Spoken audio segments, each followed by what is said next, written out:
व्याकरण के अंग पढ़ा, जिसमें पहला अंग वर्ण विचार पढ़ा, दूसरा अंग शब्द विचार पढ़ेंगे। तो शब्द विचार में सबसे पहले शब्द की परिभाषा पढ़नी चाहिए। शब्द की परिभाषा क्या होती है? वर्णों के सार्थक मेल को शब्द कहते हैं। सार्थक मेल इसलिए कहा, जैसे मैंने लिखा कलम, तो वर्ण तो एक नहीं है, इसी को अगर हम क म ल बना दिए तो ये भी सार्थक है। ये इसका अर्थ तो हुआ, यह सार्थक है, यह भी सार्थक है।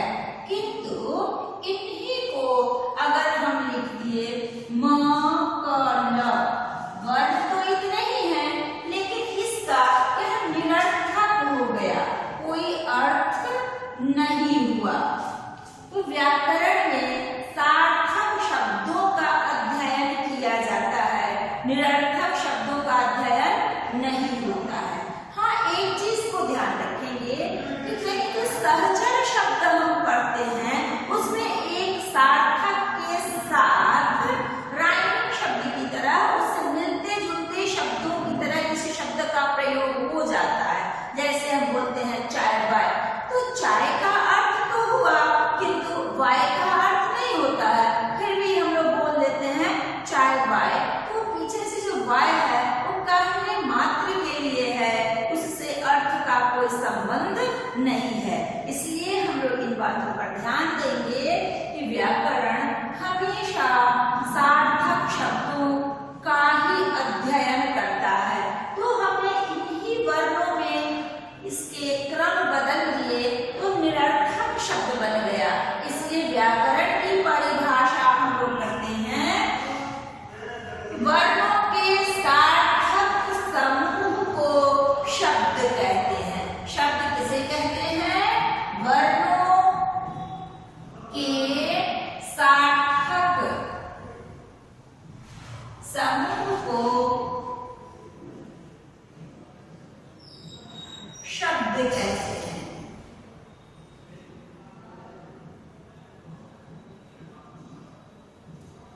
अब आप ध्यान दीजिएगा कि हम लोग जितने शब्द बोलते हैं, हमारे शब्दकोश में जितने शब्द हैं, जब हर चीज का विकास हुआ, हमारे सोचने समझने की शक्ति बढ़ी, तब हम उन सबों के बारे में सोचना शुरू किए। आखिर ये सारे शब्द आए कहाँ से, किस प्रकार के शब्द है, इनकी कैसी बनावट है, इसका अर्थ कैसा होता है, इसका प्रयोग हम कैसे करते हैं। तो कई आधार पर हम लोगों ने शब्द के बारे में सोचा, विचार किया और उसके निष्कर्ष पर पहुंचे। तो सबसे पहले हम लोग देखेंगे यह शब्द के लिए इस शब्द का वर्गीकरण हम करते हैं, तो कितने प्रकार से इसका वर्गीकरण करते हैं, कितने प्रकार के शब्द होते हैं। शब्द के कितने प्रकार हैं? सबसे पहले पूरे शब्द हैं। तो सभी शब्द आए कहाँ से, इसलिए हमने पहला आधार लिया उत्पत्ति का आधार। पहला आधार क्या लिया? उत्पत्ति का आधार। ध्यान देंगे, जैसे फल है, एक टोकरी में फल रखा हुआ है, उसमें आम भी है, लीची भी है, शरीफा भी है, या अन्य तरह के जो कोई भी शब्द हैं, फल हैं वो हैं। तो सब तो फल है, फल की जाति है, तो एक टोकरी में सभी फल हैं। अब उसमें आम को हम अलग करेंगे, लीची को अलग करेंगे, शरीफा को अलग करेंगे, जामुन को अलग करेंगे, इत्यादि इत्यादि जो कोई भी फल होगा सबको अलग अलग करेंगे, लेकिन सबको सामूहिक रूप में हम क्या कहेंगे?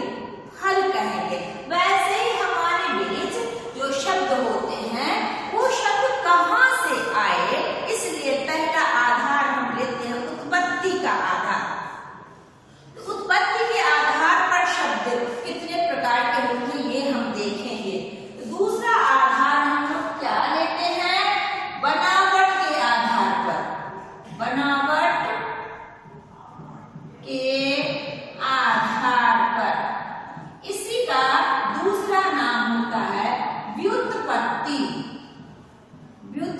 उत्पत्ति के आधार पर।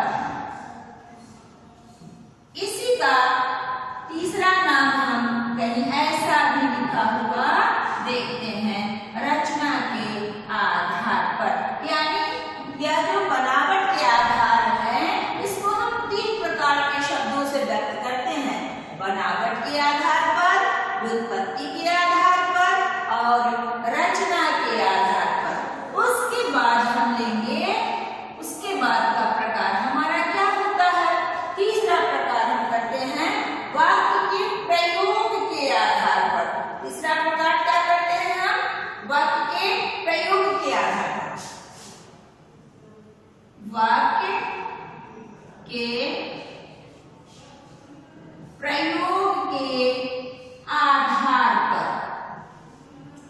और उसके बाद और है अर्थ के आधार पर।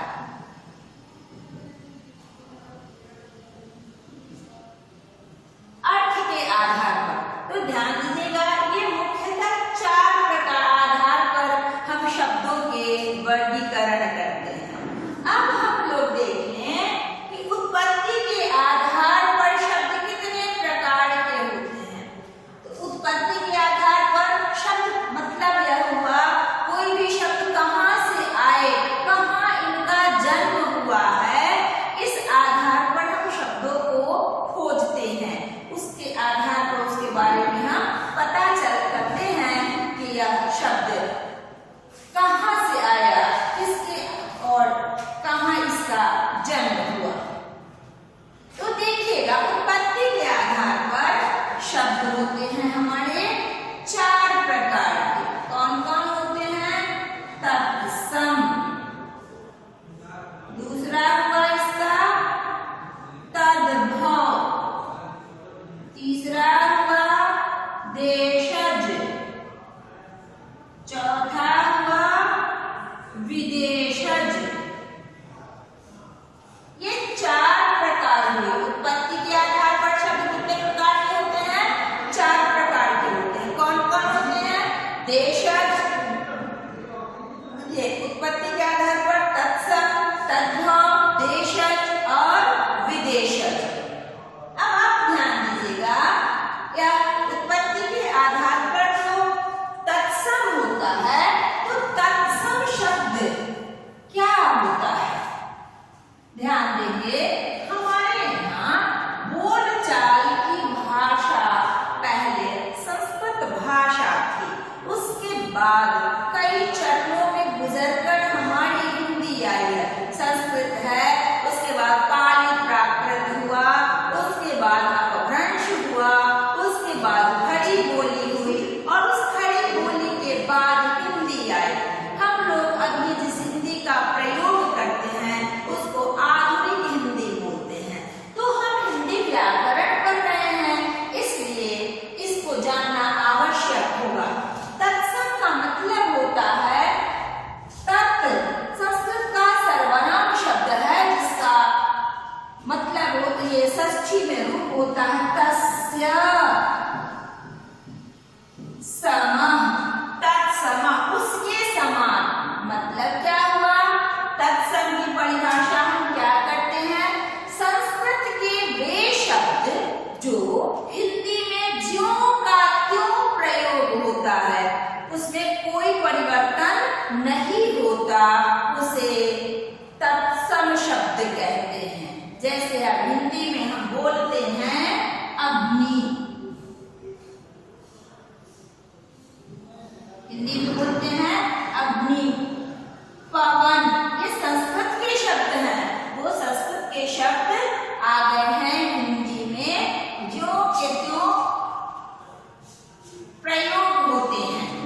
यह तत्सम उदाहरण मिल गया आपको। उसके बाद होता है तद्भव, तत्, इसी तत् का तद हो गया, तो तत् का तस्मात् भव, उससे हुआ, तस्मात् भव, किससे हुआ, तो तत् तो संस्कृत का सर्वनाम शब्द है, यानी संस्कृत के शब्द से जो उत्पन्न हुआ है, जिसमें कुछ विकृति आ गई है, थोड़ा परिवर्तन हो गया, थोड़ा बदला हुआ रूप है,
शब्दों की उत्पत्ति विदेशों में हुई है।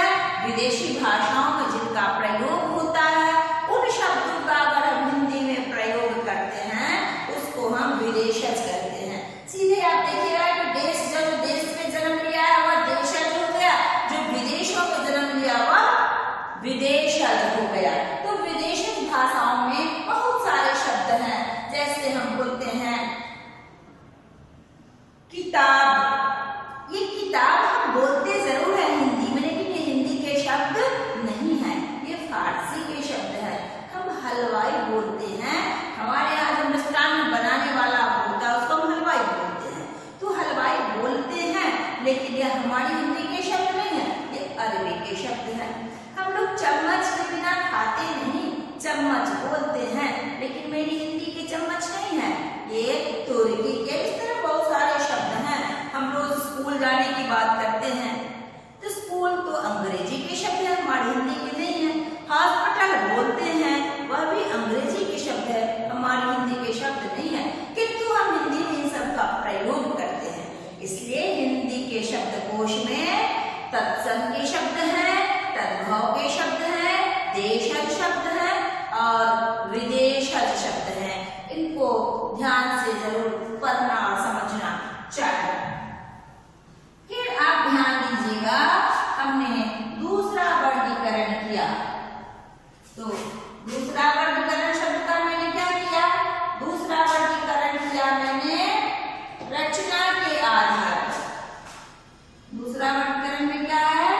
रचना अथवा व्युत्पत्ति अथवा बनावट के आधार पर।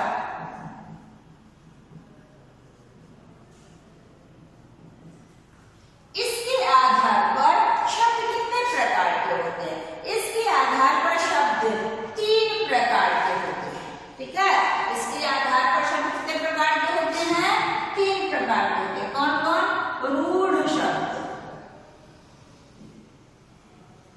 यौगिक, और तीसरा क्या होता है? योग रूढ़। योग रूढ़। ध्यान दीजिएगा, रूढ़ शब्द क्या होता है?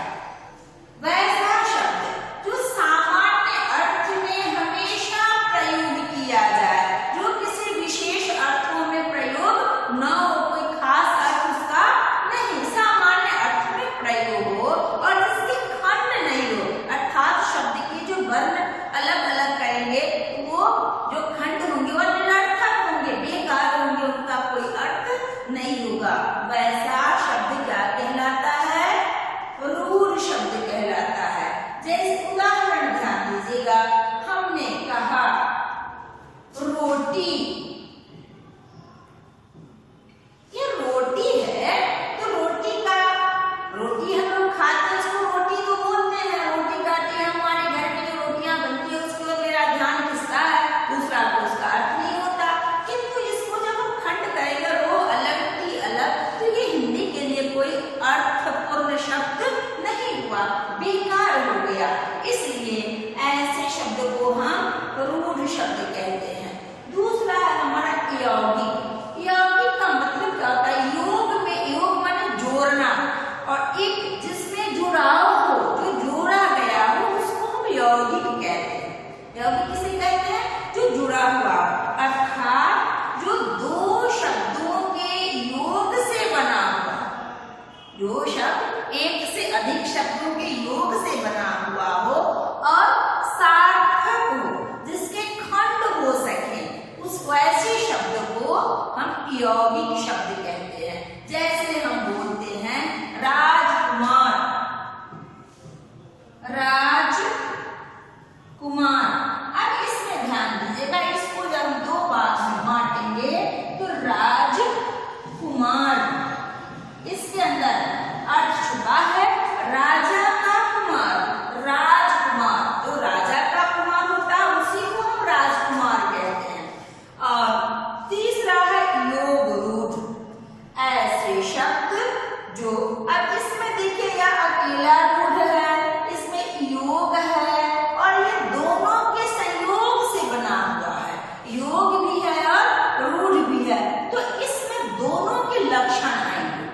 यानी दो शब्दों के योग से बनेगा भी और यह खास अर्थ में प्रयोग भी होगा।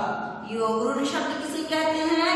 जो दो सार्थक शब्दों के योग से बना हो, दो शब्दों के योग से बना हो और जिनके खंड भी संभव हो और दोनों ही सार्थक खंड हो, जो खास अर्थों में प्रयोग होता हो, उसे हम योग रूढ़ कहते हैं। जैसे हम लिखते हैं जलज।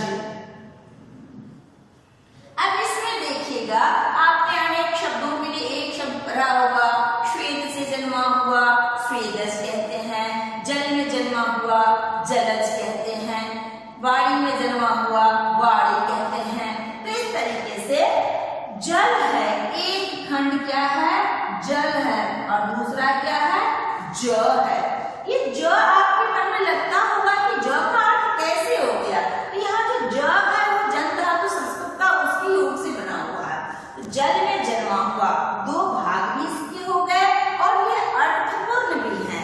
दूसरा कि जलज जब हम कहते हैं तो जल में मछलियां भी होती हैं, सूखी धरती पर मछली नहीं होती। अन्य प्रकार के जीव जंतु पौधे भी होते हैं, किंतु जलज कहते ही हमारा ध्यान बस और बस केवल कमल की ओर जाता है, अन्य किसी की ओर नहीं जाता है। इसलिए वह खास अर्थ को व्यक्त किया, दो शब्दों के योग से बना, इसलिए इसे हम योग रूढ़ कहते हैं। अब ध्यान दीजिएगा, हम लोगों ने तीसरा आधार भी देखा है। और तीसरा आधार क्या है? तो तीसरा आधार है हमारा प्रयोग के आधार पर।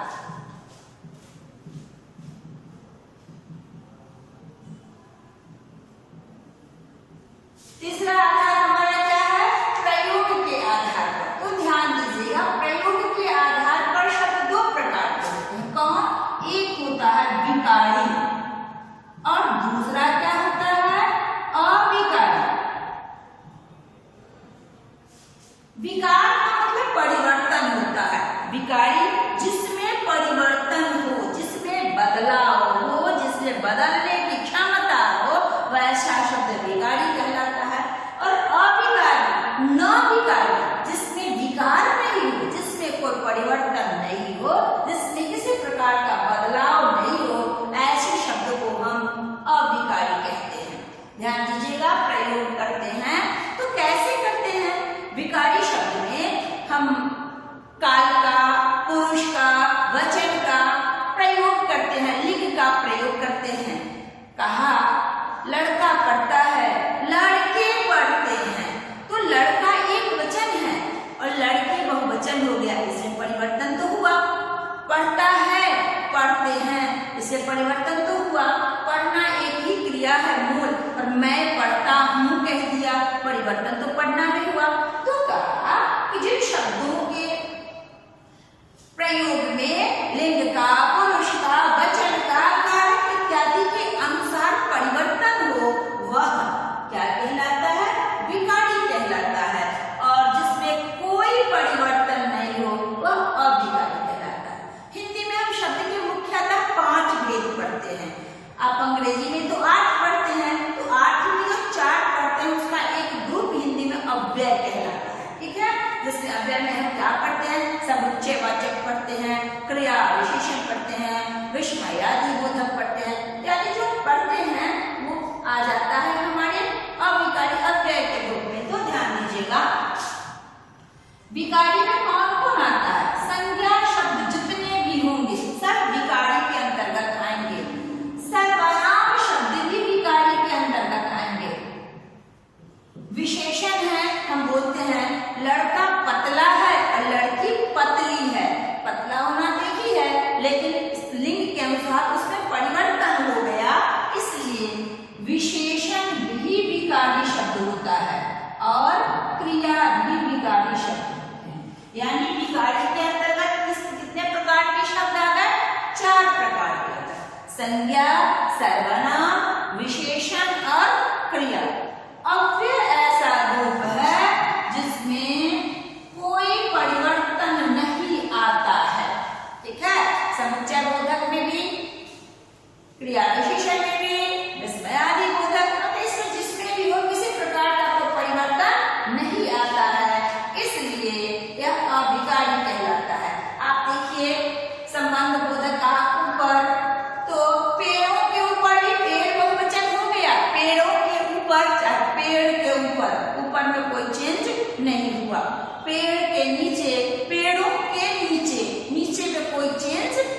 हुआ, पेड़ में चेंज हुआ।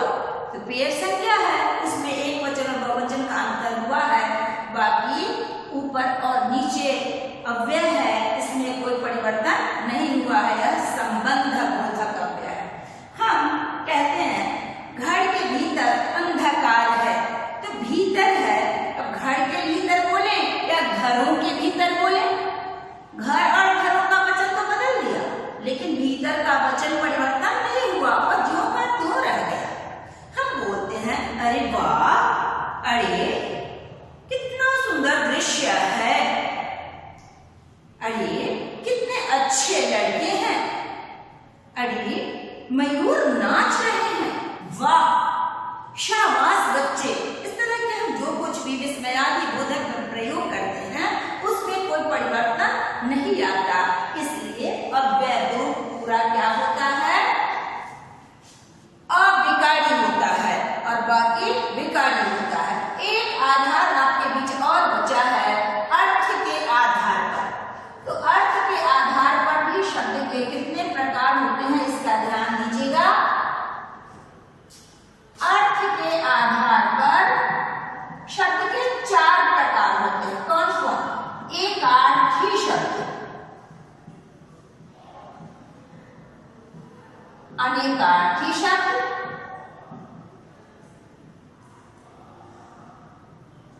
समानार्थी शब्द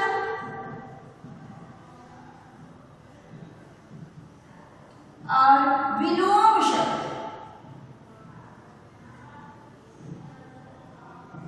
अर्थ के आधार पर शब्द कितने प्रकार के होते हैं? 4 प्रकार के होते हैं।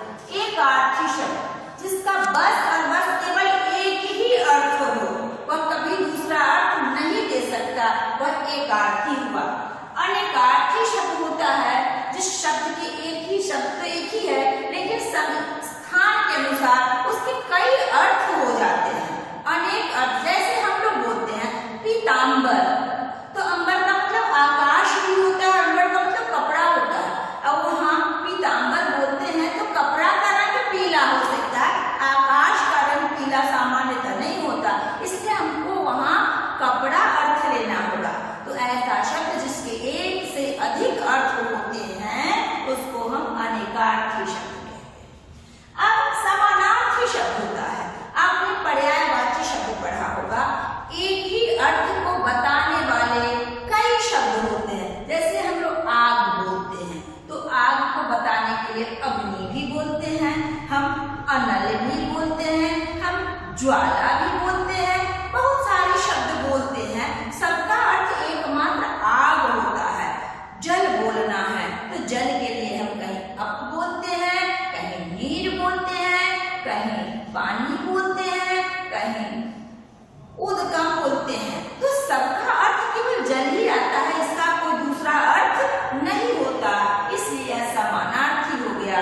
और कुछ ऐसे शब्द होते हैं जो विलोम शब्द, विपरीत अर्थ को देने वाले होते हैं। तो विपरीत अर्थ को देने वाले शब्द होते हैं वो विलोम शब्द कहलाते हैं। ध्यान देंगे, हम व्याकरण में कहीं कहीं आपको मिलेगा शब्द, ये अर्थ के आधार पर 2, सार्थक और निरर्थक। तो पहले आपको शुरू में ही मैंने कहा है कि व्याकरण सार्थक शब्दों का अध्ययन करता है। ये सब किसके भेद हो गए?